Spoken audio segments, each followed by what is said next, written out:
Assalamualaikum warahmatullahi wabarakatuh.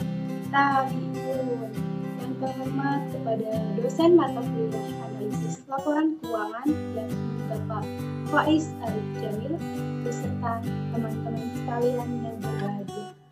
Baik, kali ini kami dari kelompok 2 yang beranggotakan saya sendiri, Maria Pria, Rangga Apriando, dan Salsabila Nur Azizah. Di sini kami akan membahas mengenai materi pelaporan dan analisis keuangan. Baik, mungkin langsung saja kita masuk ke materi yang kita bahas. Selamat menyaksikan. Baik teman-teman, langsung saja kita bahas mengenai materi lingkungan laporan keuangan. Mungkin yang pertama kita bahas terlebih dahulu ya mengenai apa itu laporan keuangan. Jadi, laporan keuangan itu adalah catatan informasi keuangan suatu perusahaan pada periode akuntansi yang dapat digunakan untuk menggambarkan kinerja pada perusahaan tersebut. Nah, selanjutnya kita akan membahas mengenai laporan keuangan wajib.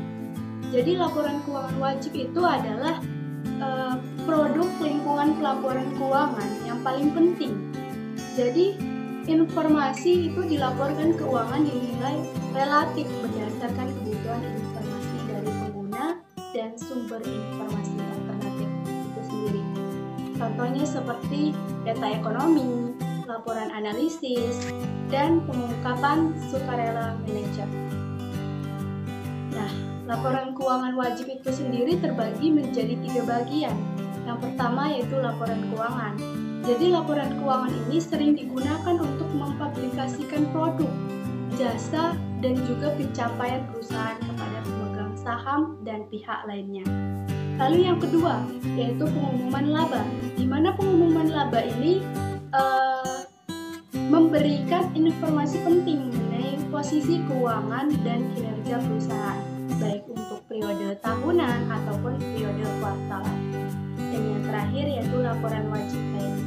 Artinya, laporan wajib apapun yang dilakukan dalam sebuah perusahaan itu wajib dilaporkan kepada seorang manajer. Baik, materi selanjutnya kita akan membahas mengenai sifat akuntansi keuangan. Mungkin sebelum kita membahas apa itu sifat dari akuntansi keuangan, kita bahas terlebih dahulu apa itu tentang akuntansi keuangan. Jadi, akuntansi keuangan itu adalah sejumlah proses penulisan laporan keuangan yang dimulai dari tahap penyusunan sampai analisis seluruh laporan keuangan. Itu sesuai dengan keadaan yang telah terjadi sebelumnya. Oke, lanjut. Di sini ada 4 sifat dari akuntansi keuangan. Yang pertama yaitu relevan, yakni kapasitas informasi dalam mempengaruhi sebuah keputusan dan merupakan kualitas utama atas informasi akuntansi. Nah, lalu yang kedua itu adalah andal. Andal ini adalah sifat yang paling penting dalam sebuah informasi keuangan. Untuk bisa menjadi andal itu, informasi tersebut harus mempunyai verifikasi dan disajikan dengan jujur ataupun netral. Selanjutnya, komparabilitas. Artinya, jika informasi tersebut diukur dengan cara yang sama pada berbagai perusahaan.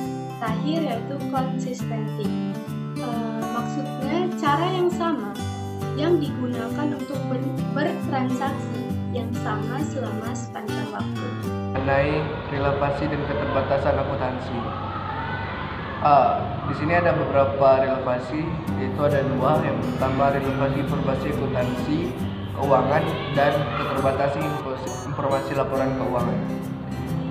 Yang A, relevansi informasi akuntansi keuangan. Hal ini tergantung kepada siapa yang menggunakan informasi tersebut dan untuk tujuan apa informasi tersebut digunakan.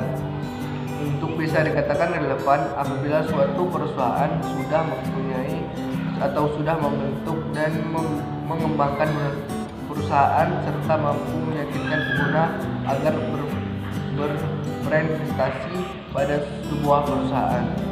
Sedangkan yang B, keterbatasan informasi laporan keuangan. Di sini ada beberapa keterbatasan, yaitu ramalan, laporan, dan rekomendasi analisis bersama dengan sumber alternatif informasi lain merupakan pesaing utama informasi akuntansi itu sendiri. Kemudian faktor yang mempengaruhi laporan keuangan. Sini ada dua faktor. Yang pertama itu standar laporan keuangan. Merupakan faktor yang mempengaruhi kumpulan standar atau pengumuman, pendapat, investasi, dan panduan praktik dalam perusahaan. Karena standar pelaporan keuangan setelah negara itu memiliki berbeda-beda. Kemudian yang kedua yaitu manajer. Manajer merupakan pihak yang paling bertanggung jawab atas laporan keuangan yang wajar dan akurat. Kemudian yang ketiga, mekanisme pengawasan dan pelaksanaan. Mekanisme pengawasan dan pelaksanaan dapat memastikan keadaan dan integritas dalam laporan keuangan. Dalam melaksanakan hal itu, ada beberapa pihak yang terlibat seperti seorang auditor dan susunan hukum. Sumber informasi ada beberapa sumber. Sini ada 4 sumber. Yang pertama, akuntansi akrual. Berdasarkan akuntansi akrual, pendapatan diakui saat dihasilkan dan beban saat terjadi, dapat memperhatikan penerima atau pembayaran kas. Kemudian gaya historis dan penilaian wajar. Gaya historis itu menggunakan nilai dari transaksi aktual perusahaan di masa lalu. Kemudian materialitas. Prinsip ini memperhatikan situasi yang artinya dia mengikuti perkembangan zaman saat ini. Harganya akan terus berubah-ubah tergantung dari kondisi pada saat itu. Konservatisme merupakan wujud tindakan yang melaporkan atau mengungkapkan informasi yang sedikit optimis mengenai transaksi atau kejadian yang tidak pasti. Baik, di sini saya akan melanjutkan presentasi dari rekan saya. Materi yang akan saya bahas adalah tentang akrual sebagai landasan akuntansi keuangan. Apa sih akuntansi berbasis akrual itu? Akuntansi berbasis akrual adalah basis akuntansi yang dimana transaksi ekonomi dan aktivitas lainnya itu disaji, dicatat maupun diakui dan disajikan dalam laporan keuangan tanpa melihat transaksi yang lainnya ataupun tanpa melihat kas itu sudah diterima atau belum oleh perusahaan. Maka dari itu transaksi berbasis akrual ini dianggap sebagai transaksi yang lebih efektif daripada transaksi berbasis kas, karena dia lebih saat bertransaksi dia itu langsung dicatat tanpa memperhatikan hal-hal yang lainnya. Lalu terdapat 2 jenis akrual yang bisa dilihat dari jangka waktunya. Yang pertama ada akrual jangka pendek. Akrual jangka pendek ini mengacu pada perbedaan waktu yang pendek antara laba dan arus kas. Akrual jangka pendek biasanya berasal dari persediaan dan transaksi kredit yang menimbulkan beban dibayar di muka dan penerimaan dibayar di muka. Selain akrual jangka pendek, ada juga akrual jangka panjang. Akrual jangka panjang ini disebabkan oleh kapitalisasi, yang dimana proses kapitalisasi ini menimbulkan aset seperti goodwill atau nama baik perusahaan, terus mesin dan bangunan. Selain jenis-jenis akrual, ada pun kelebihan dan kekurangan dari akuntansi berbasis akrual. Yang pertama itu ada kelebihannya. Kelebihannya yang pertama adalah menunjukkan gambaran pendapatan itu lebih akurat karena dia itu saat bertransaksi langsung dicatat dan disajikan dalam laporan keuangan. Lalu yang kedua sebagai tolak ukur modal. Yang ketiga penerimaan dan pengeluaran langsung diakui oleh perusahaan. Dan yang keempat lebih mudah untuk pengukuran aset. Dan yang kelima adalah informasi akuntansi berbasis akrual ini lebih akurat dibandingkan informasi akuntansi berbasis kas. Tapi selain kelebihan-kelebihan yang saya sebutkan tadi, akuntansi berbasis akrual ini memiliki kekurangan-kekurangannya. Yang pertama adalah bisa mengurangi pendapatan. Karena kenapa bisa mengurangi pendapatan? Karena transaksi yang ditulis tadi itu dia tidak memperhatikan kas atau transaksi lainnya yang sudah diterima oleh perusahaan gitu. Lalu yang kedua risiko pendapatan tak tertagih. itu artinya bahwa ketika perusahaan lain itu meminjam keuangan perusahaan, maka dia itu tidak akan tertagih dengan waktu yang lama. Lalu yang ketiga adalah entitas tidak mempunyai perkiraan waktu yang tepat. Dan yang keempat itu adalah bisa mengakibatkan penurunan ekuitas. Dan yang kelima, modal administrasinya lebih mahal. Keunggulan akrual dalam menyajikan informasi itu ada 3. Yang pertama adalah kinerja keuangan. Kinerja keuangan itu artinya berarti bahwa akrual tersebut bisa mempengaruhi kinerja dalam suatu perusahaan. Kenapa demikian? Karena ketika akrual itu dicatat sebagai pendapatan atau dicatat sebagai pengeluaran, itu langsung dimasukkan ke dalam buku laporan keuangan. Dan hal itu bisa mempengaruhi kinerja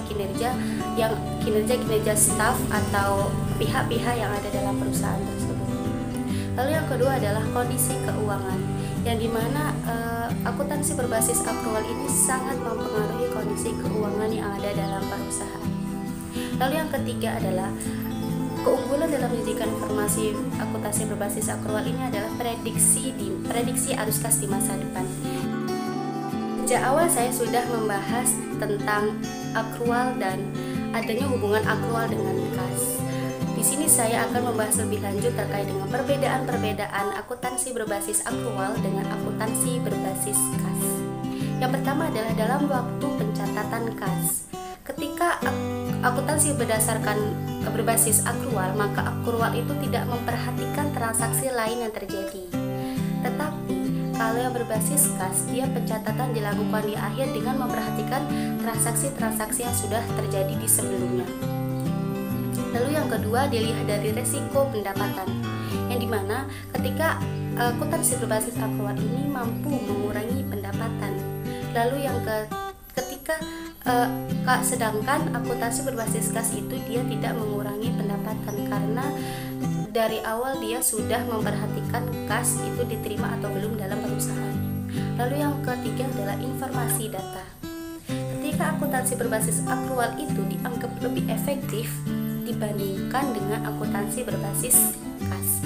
Lalu yang keempat adalah tentang dalam proses penginputannya. Ketika akuntansi berbasis akrual itu dilakukan dengan double entry, tapi ketika akuntansi berbasis kas itu hanya single entry, artinya dia hanya dari awal pencatatan sampai akhir itu single entry. Tetapi kalau akrual itu dia tuh yang pertama misalnya mencatatkan pendapatan dan pengeluaran, terus lalu yang kedua mencatat tentang piutang kayak seperti itu, maka dilakukan dengan double entry. Lalu yang terakhir adalah dalam parameter HPP. Ketika akuntansi berbasis akrual itu dilakukan secara detail, sedangkan akuntansi berbasis kas itu hanya kurang aktual yang memberikan menganalisa, maka hasil yang ditulis tersebut kurang jelas.